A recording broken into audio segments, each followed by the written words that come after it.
Have you ever pondered about the enigma that was Charles Manson and the Manson family? This question leads us into the dark abyss of one of the most notorious figures in American crime history, Charles Manson. Born on November 12, 1934, Charles Manson's life was marred by hardship from the start. Raised in and out of correctional facilities, he was a product of a broken system, a neglected child who grew into a man with a twisted perception of the world.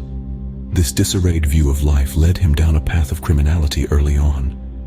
From petty thefts to more serious offenses, Manson's rap sheet grew with him, a testament to his turbulent existence. But it wasn't until the late 60s that his name became synonymous with terror and anarchy. In the midst of the summer of love, Manson found his calling. He began to assemble a group of impressionable, disenfranchised young people. This group, who would later be known as the Manson Family, saw in him a messiah, a father figure, a leader.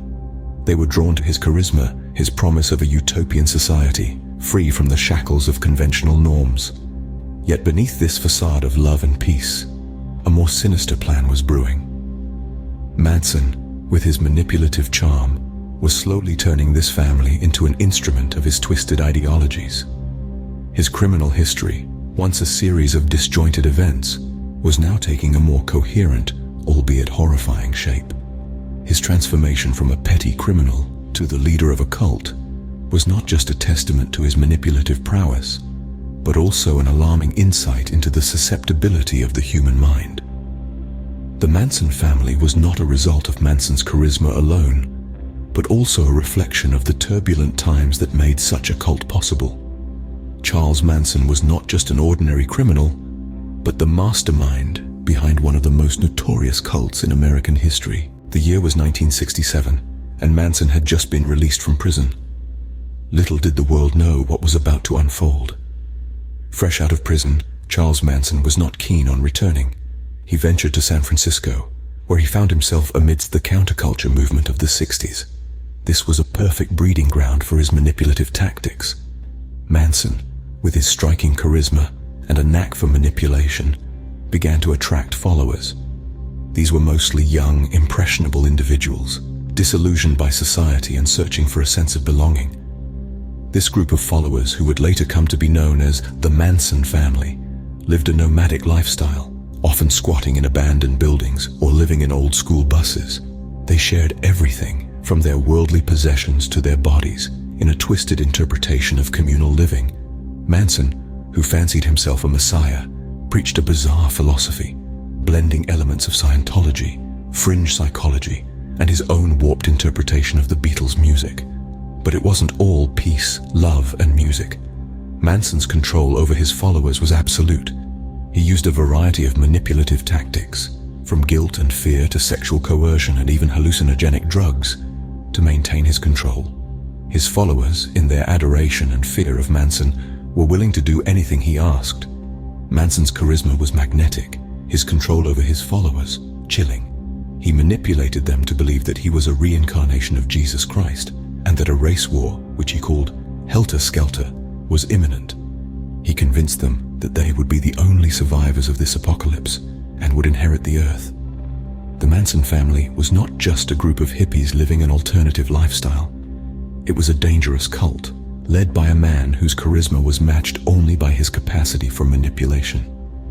Manson's charisma and manipulative tactics resulted in the formation of a dangerous cult. And as we'll see in the next scenes, this was only the beginning of a reign of terror that would shock the world. As Manson's influence grew, so did his ambitions, leading to a reign of terror that would shock the world. Immersed in a maelstrom of manipulation and mind control, the Manson family began to orchestrate a series of horrifying acts under the direction of their malevolent maestro, Charles Manson. Their deeds, painted with the brush of madness and violence, would forever etch their names into the annals of American crime. One of the most chilling episodes in their odyssey of terror was the infamous Tate LaBianca murders. The first of these took place on a hot August night in 1969, when 4 members of the Manson family invaded the home of actress Sharon Tate. The gruesome scene they left behind was a tableau of terror that would send shockwaves through Hollywood and beyond. The very next night, the Manson family struck again, This time, their victims were Lino and Rosemary LaBianca, a seemingly random couple who were unfortunate enough to cross paths with these agents of chaos. The brutality of these murders, committed with such apparent disregard for human life, left the nation reeling. But these were not isolated incidents. They were part of a larger pattern of violence and intimidation that marked the Manson family's reign of terror. From theft and arson to assault and murder, Manson's disciples carried out his commands with a chilling zeal. They were the living embodiment of his twisted vision, a testament to the power he wielded over their minds and souls. Yet, as horrifying as these crimes were, they were just the tip of the iceberg. The Manson family's reign of terror extended beyond their most infamous deeds, casting a long and haunting shadow over a period of American history that remains shrouded in mystery and fear. The Manson family's reign of terror left an indelible mark on American history. Every reign of terror meets its end. The downfall of Manson and his cult was no different. The net began to close on Charles Manson and his so-called family in the late summer of 1969. The Los Angeles Police Department, initially baffled by the brutal and seemingly random murders, began to piece together the puzzle. A stolen car, a discarded bloody clothing, an overheard jailhouse confession. These disparate threads wove together into a tapestry of evidence pointing directly towards Manson and his deranged disciples. The capture was almost anticlimactic. The Manson family was initially arrested on suspicion of car theft, the true extent of their crimes not yet known. But as investigators dug deeper, the horrifying truth began to emerge. Manson, the charismatic cult leader, was in fact a puppet master, directing his followers to commit unspeakable acts of violence on his behalf. The trial that followed was nothing short of a media circus. Manson and his followers seemed to revel in the attention, turning the courtroom into their own grotesque theater. They carved X's into their foreheads, sang songs, and even shouted threats at the judge. Manson himself, far from showing remorse, seemed to relish his role as the villain of the piece. The verdicts, when they came, were unequivocal. Manson and 4 of his followers were found guilty of first-degree murder and conspiracy to commit murder. They were sentenced to death, a sentence later commuted to life in prison due to changes in California's death penalty law.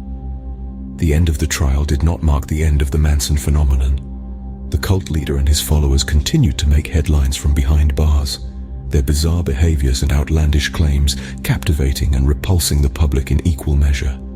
Charles Manson and his followers were finally brought to justice, ending their reign of terror. But the scars they left on the American psyche would linger long after the gavel fell and the prison doors clanged shut. Manson may be gone, but his dark legacy continues to haunt us. After his reign of terror, Manson was sequestered away in the cold confines of prison. There, he spent more than 4 decades, a grim reminder of the havoc he and his family unleashed upon an unsuspecting society. Notorious and reviled, he became a symbol of the darker side of humanity.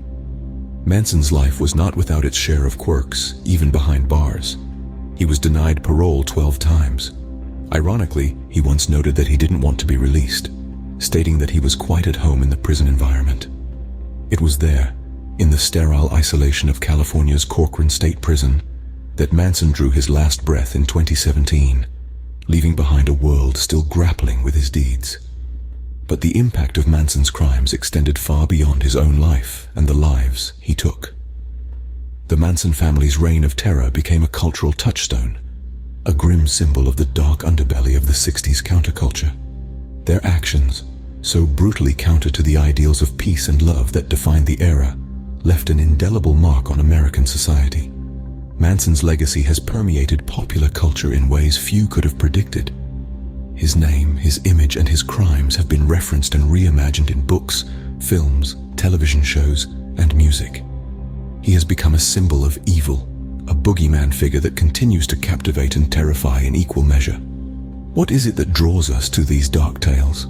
Perhaps it's a morbid curiosity, a fascination with the macabre, or a desire to understand the depths of human depravity.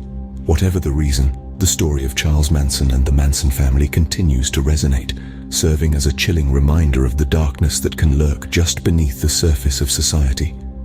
Charles Manson, a man whose name became synonymous with evil, left behind a legacy of fear and fascination that continues to captivate us even today.